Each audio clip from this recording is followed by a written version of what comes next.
नमस्कार दोस्तों, स्वागत है आपका हमारे चैनल पर। दोस्तों, आज मैं आपको नरक चतुर्दशी का एक ऐसा उपाय बताने जा रही हूँ। यदि आप इस उपाय को कर लेते हैं तो दोस्तों यह आपको यम के द्वार से बचा सकता है। कार्तिक मास के कृष्ण पक्ष की चतुर्दशी को नरक चतुर्दशी कहते हैं।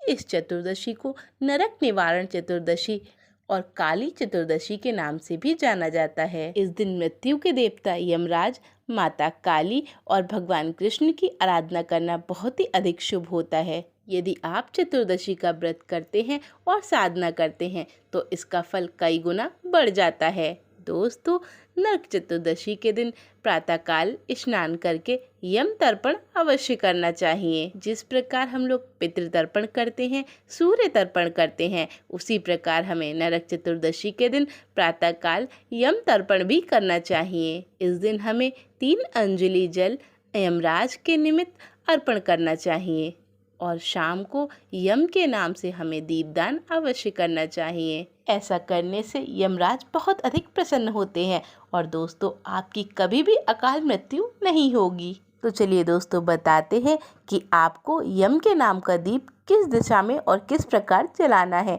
तो दोस्तों, ये सब जानने से पहले चैनल को सब्सक्राइब करें, वीडियो को लाइक करें, कमेंट बॉक्स में लिखें जय माँ लक्ष्मी। दोस्तों, जैसा कि आप लोग जानते ही हैं कि दक्षिण दिशा पितरों की दिशा होती है, इसलिए दोस्तों यह दीपक हमें दक्षिण दिशा में ही जलाना चाहिए। दोस्तों, नरक चतुर्दशी के दिन यदि हम स्नान करने से पहले तिल के तेल से शरीर की मालिश करते हैं तो इससे आपके सभी दोष खत्म हो जाते हैं। दोस्तों, ऐसा माना जाता है इस दिन माता लक्ष्मी कुछ ही जगह पर निवास करती हैं, जैसे कि तिल के तेल में, गंगा जल में। इसलिए आपको नरक चतुर्दशी के दिन तिल के तेल से शरीर की मालिश अवश्य करनी चाहिए और उसके बाद स्नान करना बहुत ही ज़्यादा आवश्यक है।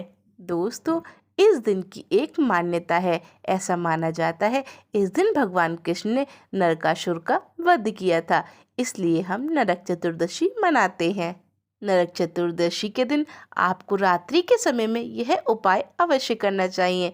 यदि आप यह उपाय करते हैं तो इससे आपकी सभी कंगाली खत्म हो जाती है और आपके घर में कभी भी आर्थिक तंगी नहीं आएगी। दोस्तों, आपको क्या करना है, आपको घर का एक पुराना दिया लेना है, उसमें सरसों का तेल डाल के और अन्न के 5 दाने डाल के चौमुखी दिया जला के घर की नाली की ओर मुख कर कर रख देना है। दोस्तों, यदि आपके घर में कोई व्यक्ति बीमार रहता है और वह बिस्तर से उठ ही नहीं पाता तो दोस्तों आपको रात्रि के समय जड़ समेत चिरचिटा का पेड़ उखाड़ कर ले आना है और दोस्तों उसका माता लक्ष्मी की पूजन की तरह ही बिल्कुल पूजन करना है और उसे चांदी के ताबीज में भर के उस मनुष्य को धारण करा देना है।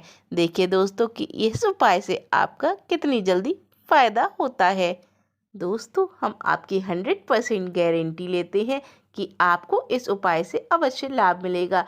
ऐसा माना जाता है दोस्तों कि इन 5 दिनों में सभी पेड़ पौधे सक्रिय अवस्था में होते हैं। यदि आप कोई भी उपाय करते हैं तो दोस्तों वह उपाय सफल हो जाता है और आपको उसका परिणाम अवश्य देखने को मिलता है। दोस्तों, जो दीपक आप दक्षिण दिशा की ओर जलाएंगे उस दीपक को प्रज्वलित करने के बाद आपको उसकी निगरानी करनी है। दोस्तों, वह दीपक बुझ न जाए या दोस्तों जैसे ही वह दीपक की लौ बढ़ने लगे आप उसे अपने घर में ले आइए और उसे पूरे घर में घुमाइएगा।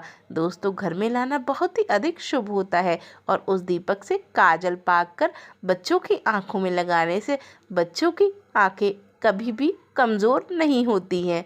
तो चलिए दोस्तों, जानते हैं कि वे कौन से काम हैं जो हमें नरक चतुर्दशी के दिन भूल कर भी नहीं करने चाहिए। यदि दोस्तों हम यह काम करते हैं तो हमसे यमराज रुष्ट हो जाते हैं और दोस्तों हमें अकाल मृत्यु का भय बना रहता है।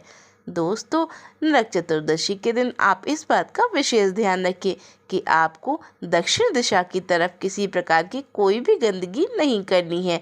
कुछ लोग ऐसा करते हैं कि दक्षिण दिशा की तरफ गंदगी कर देते हैं। यदि आप ऐसा करते हैं तो आपसे यमराज रुष्ट हो जाएंगे और दोस्तों आपको नरक चतुर्दशी के दिन अपने साथी के साथ किसी प्रकार के संबंध नहीं बनाने हैं।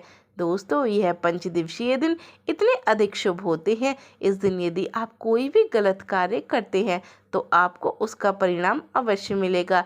इसलिए दोस्तों इन बातों का विशेष ध्यान रखें कि आप दिवाली के इस पंचदिवसीय अवसर पे किसी प्रकार की ऐसी कोई भी गलती ना करें जिसका दुष्परिणाम आपकी ज़िंदगी में पड़े। तो दोस्तों आज के लिए बस इतना ही। धन्यवाद।